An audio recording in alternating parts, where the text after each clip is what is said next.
and the ancestors' time, we have sites where the petroglyphs are noted to be. One of the most important ones is the salmon petroglyph that now returned back to its important spot out in Duke's Point area. And every fall there are stories of how the spirituals who took care of that would go and do the honors of doing the salmon ceremony, so the salmon would enter back into our bay and into our rivers. There are other petroglyphs. Petroglyph Park has many images, and the stories that are told does not do the significant justice of what it actually is, what it actually means to our community. The old people talked about Tequam, who was the owner of the land, and how Tequam was a great hunter, great fisherman. And today, the evidence of that is etched in the rock that he placed in his journeys, whether it was a spiritual, or whether it was a hunting quest, or whether it was out fishing. The moral to that story is that Hales came along one day and wanted some part of Tequam's bountiful of fish that he had, and Tequam wouldn't give him any. Today, you can see Tequam's stone canoe that he used to use. The canoe that he had was turned to stone, and that is still close to the estuary near our village in town. And Tequam could be found in the Petroglyph Park area, but one had to really look to find where he was placed and turned into stone. Stories over time is so important, whether it's mythical as this one, but through these stories you can hear the journeys, the importance of the water, and what the waters contain, because the waters was the cupboard, you may say, of the different types of shellfish and the different species of the salmon that our elders went out and caught. There are stories like this, and in the Nanaimo Museum, one will find a stone. It's a stone about this long in height, and it's now placed in the Nanaimo Museum, and we call it the Story Stone. And it was found here on Kinhut Park. So my late mother-in-law used to always say the best teaching to the young ones is through stories. And she shared a story with me how once we become grandparents, we take the children and we begin teaching them and guiding them. So over time, my granddaughter, who's now 16, I've guided her in many ways that I know I could. And I don't know, I'm just going to end it there, and anybody got a question? But I may not have the answer. No? No questions? Yes? Can you tell us about this area here, with the bones they found, and what was here, the significance of those bones? The one recently found, or the ones over many years been found? Departure Bay being one of our main main villages of this area here. Our burial grounds weren't marked. And over time, as you know, in the corner of Departure Bay and Bay Street, we now have a burial ground that, prior to the recent one, any findings to developers developing their land, and if we found any ancestral remains, they were placed there.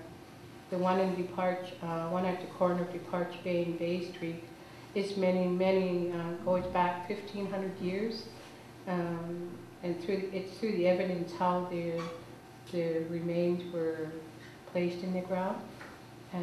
It shows, and also through the objects. The one across the street, very, very significant to our nation. It has rich history. Over time, like in our community. We wonder if we bring in new cultures. We wonder if it's new or if it's always been added, it's been brought forward every generation. And some of the objects that we found and the one across the street shows evidence that the ceremony objects is carried from that generation to today's generation. Very high status, very culture. We practice still today what we found in the earth at that time. So it can go anywhere from 15 to 2,000 years old, this area. And you had your big houses all along the beach? Yes. There was one right here. When we did the archaeological project in the 1990s, the evidence was here.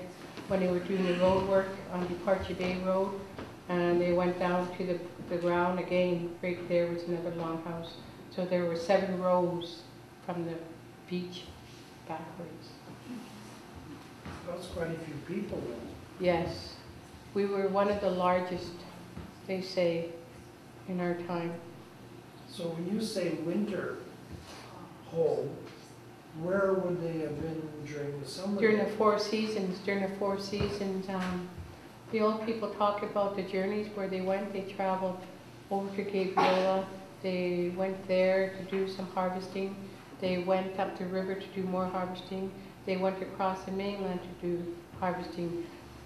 This village was always here, and it was the women that stayed more or less within the village, and where the others traveled. An interesting short story. We lived in Abbotsford many years, and north of Abbotsford on the highway number 7, they found an archaeological site with a huge rock, perhaps Yes. the size of that fireplace. Yes. You're probably aware of that. The story, as I understood, was that rock was a symbol of some lady in that village, and the purpose of that, after she became this rock, was that the hunters and harvesters and the people that were capable of getting a lot of food and game and that would bring it to the village, and there were some elders in the village that were not capable of going out hunting and gardening and that anymore.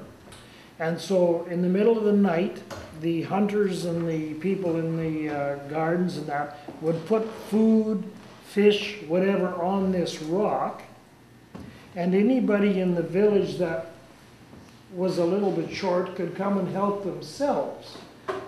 And the reason they did it that way, so that by helping themselves to those that were more capable, they weren't losing any of their dignity.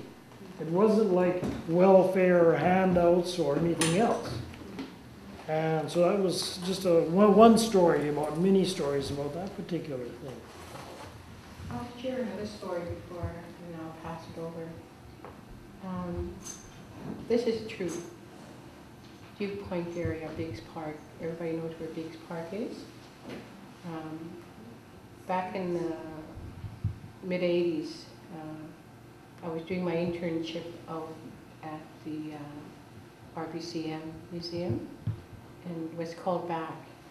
It was a time that the BC Ferries commissioned one of our artists to put a pole up for a welcome figure. And as they were going to put the pole up, they came across a significant site on the ground. They contacted, I came home and went to the site with 2 of the elders and another one from Keeper Island. We went to take a look at it.